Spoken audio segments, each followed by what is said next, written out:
Jinsiy aloqadan keyin sistit alomatlarining kuchayishi bilan juda ko'p ayollar murojaat qilgan. Jinsiy aloqadan keyingi kuzatiladigan sistitlarda albatta turmush o'rtog'ingiz bilan birgalikda davo muolajalarini olishingizga to'g'ri keladi. Lekin ba'zi bir profilaktikalari bor.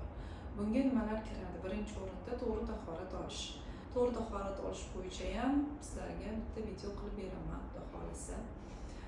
Ikkinchisi, kechqurun jinsiy aloqadan oldin o'g'lingizda qanaqadir miqdorda siddiy bo'lishi shart. Aloqadan keyin albatta hojatga kirib, siddiy pufagingizni bo'shatishni maslahat beraman. Agar sizda shu bilan birga bachadon-ichi spirali turgan bo'lsa, sistitlar davolashda albatta bachadon-ichi spirali olinib, davo kursi buyuriladi va davo kursidan keyin yana qayta bachadon-ichi vositasini qo'ydirishlaringizni tavsiya qilaman.